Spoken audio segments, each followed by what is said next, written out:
De présentation, nous sommes très contents de recevoir après-midi M.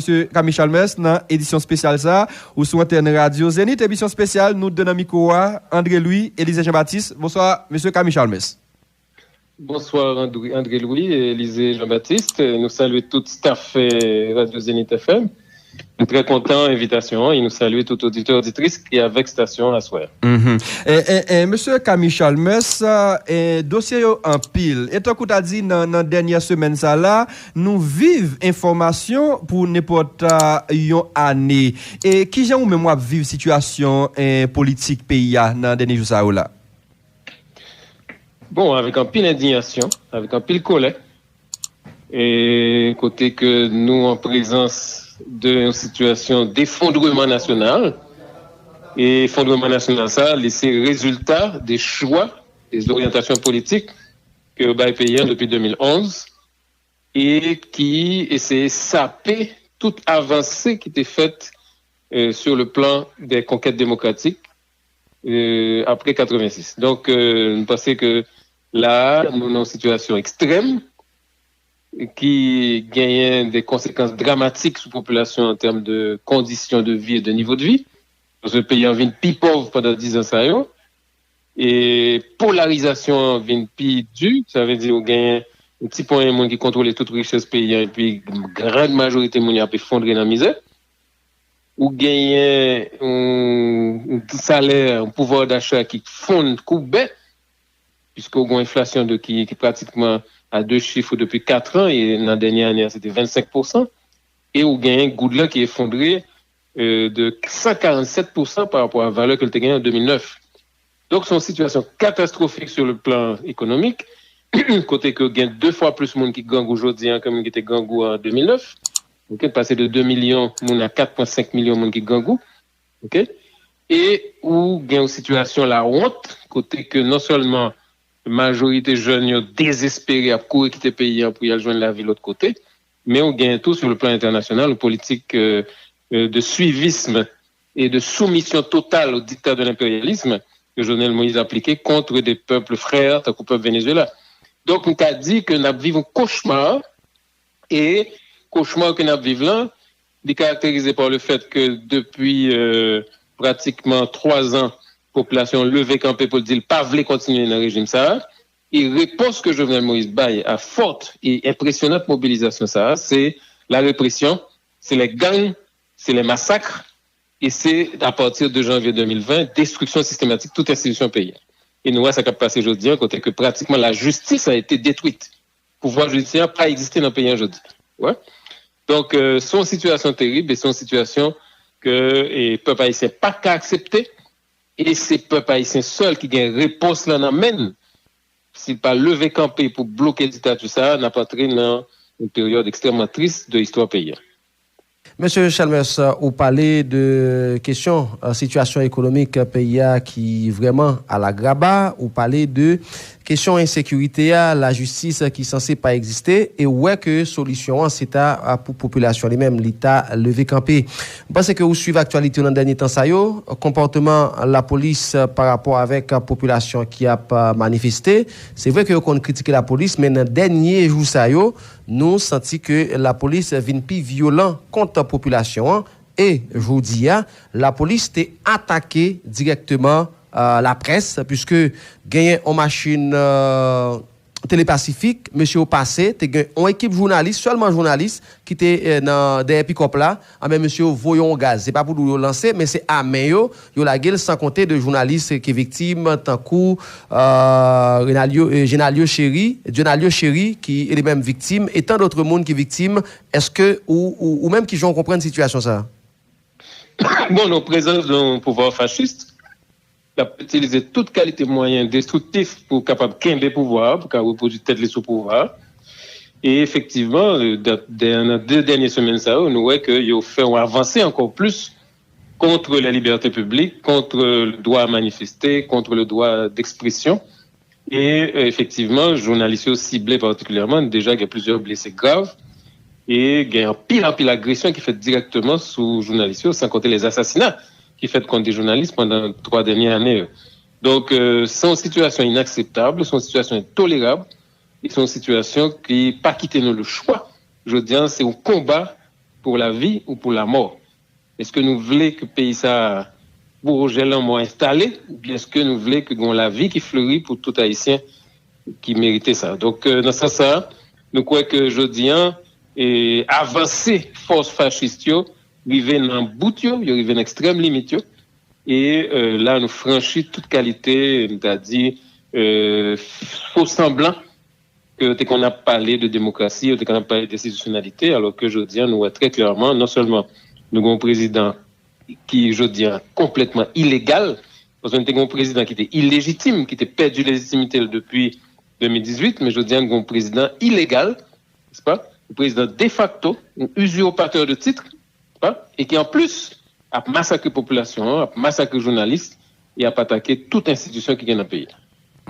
Gagne une coalition ancien magistrat qui yo même sorti on note là côté une copie nous fait un lecture pour auditeur là et Naldan yo dressé un tableau sombre yo parlé de toute qualité causée dérive et Jovenel Moïse l'a commettre yo mais qu'on a constaté ça yo comme quoi mettre mandat derrière moun fait assassinat et révoquer juge dans situation qui difficile prend série de arrêter et comme moun cap suivre actualité a bien qui dans question droit moun tout et qui t'a des comportements en population haïtienne dans phase dérive ça kounya là on a l'impression pour dire mon cher Jovenel Moïse tout le monde a posé la question qui est capable de bloquer là kounya là et qui comportement population communauté internationale tout a supposé gagner comparé avec dérive ça gagne dans pays là. Bon, je crois que là il y a pas quitté population quel autre choix que la rébellion. Et la révolte. Maintenant révolte et rébellion ça faut qu'il organiser, faut le structurer. Faut que nous tirer leçon de 3 dernières années tout passé de façon que nous sommes capables de faire de façon beaucoup plus structurée et avec une concertation beaucoup plus large de toutes les forces de l'opposition. C'est pas parce qu'il y a un pile de monde dans le pays qui n'a pas accepté ça qui a passé là et qui est disponible pour être capable d'entrer dans un travail de résistance, dans un travail de rébellion. Donc, dans ce sens, je pense que nous n'avons pas le choix et c'est le droit à la rébellion face à un gouvernement comme ça, son bail qui est tout à fait juste et qui est même reconnu par certaines chartes au niveau international, n'est-ce pas?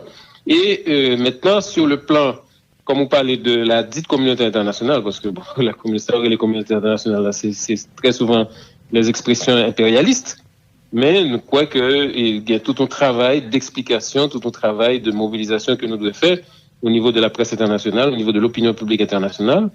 Et dernièrement, le 29 janvier, nous avons organisé une conférence internationale de solidarité avec Haïti. Côté, nous avons gagné plus de 21 pays qui ont participé. Prix Nobel de la paix, Adolfo Pérez Esquivel, Nora Cortiñas, des maires de la place de Mai, donc des personnalités extrêmement importantes qui étaient là pour porter solidarité avec Haïti et qui de plus en plus après parler parole là pour faire monde connaître qui cauchemar que le peuple haïtien aujourd'hui. Ouais. Donc, je pense qu'il faut être capable de gagner une présence très claire sur le plan international, sur le plan des médias, sur le plan de l'opinion publique et sur le terrain diplomatique, de façon que le monde comprenne exactement qui genre qu'il y a massacré la population et qu'il a essayé d'imposer un pouvoir complètement illégitime et qui a détruit toute sa sécurité de dignité dans le pays. Et ça qui est grave là, c'est appui que pouvoir ça a gagné de l'OEA, de Almagro en particulier, le secrétaire général de l'OEA. Ça n'a pas étonné nous, parce que Almagro, c'était un instigateur du coup d'État contre Evo Morales. Il toujours comme aux outils dans la main Donald Trump pour écraser tous les peuples qui ont essayé de soulever en Amérique latine. Okay? Mais nous avons tout l'appui de BINU. Et ça, c'est qui scandaleux, il faut dénoncer, parce que justement, BINU, il est rentré en droite ligne de l'occupation MINUSTAH, et nous voyons qui genre que chaos qui existe aujourd'hui, destruction institutionnelle, c'est conséquences de l'occupation militaire. Ouais, parce que c'est l'occupation militaire avec domination américaine qui a installé PHTK sous pouvoir. Il a installé PHTK justement pour capable de retirer le peuple net dans le jeu politique. Ouais. Donc, dans ce sens, il faut nous voir très clairement qui acteur qui est en présence nous. Et Jovenel Moïse, justement, en train de bailler tout un ensemble de gages à une série d'acteurs, notamment, par exemple, sur la question des élections. Là, il a accepté que c'est PNUD qui gérait les fonds électoraux, même les fonds qui viennent du Trésor public. Donc, dans une série de projets en pile millions que on va gaspiller dans la question ça, et il baille pratiquement international là, et impérialiste là, contrôle sur l'élection, parce que ça, c'est un enjeu fondamental. Yo ba yo contrôle sur l'élection. Ouais. Et nous voyons tout, il y a même moniteur qui sorti, qui mettait à la retraite 3 juges dans la Cour de cassation de façon tout à fait illégale. Dans le même moniteur, ça, il a publié un arrêté qui accordait une zone franche au groupe APED. Ils sont une zone franche immense. Il a parlé de plus de 8000 hectares, qui est étendue sur 4 communes, 3 départements, c'est pas? 4 microclimats, et c'est une zone qui a plus potentialité en termes de production agricole et alimentaire dans le pays, hein, pour résoudre le problème grand gros. Et qui ça va le faire dans la zone franche? Ça, c'est une zone franche de monoculture pour exporter stevia pour firme Coca-Cola. Ouais. Donc là encore, son crime contre le pays, hein.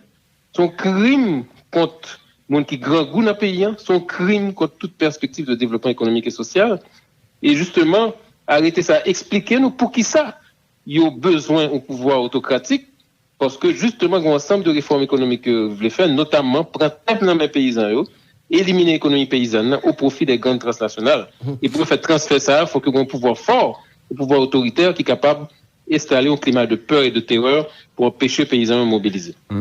Et même genre, coalition ancien magistrat autour, ils ont dénoncé le fait que corps groupe là, tant qu'on passe aux États-Unis, BNU, OEA, ou même ils continuent à supporter Jovenel Moïse. Mais question c'est qui s'allie, c'est pratiquement là où dit faut peuple là capable de rentrer dans la situation que le peuple là est là et faut gagner rébellion, révolte structurée. Permettez-moi entre parenthèses, est-ce que Kounia, monsieur Camille Chalmers, c'est pas un bien tout uni cacher l'ombre parce qu'on dit révolte, rébellion structurée. On va comprendre tellement structurer ça pour qu'il ça li rentrer là. Et ça est premier volet question et puis deuxième bail tout ou essayer de reprendre pour nous dernier ça que arrêté à ou sur ban là parce que j'ai l'impression l'échapper en pile monde mon font ti poser son pour ta expliquer nous dernier point ça n'a arrêté à monsieur Camille Chalmers.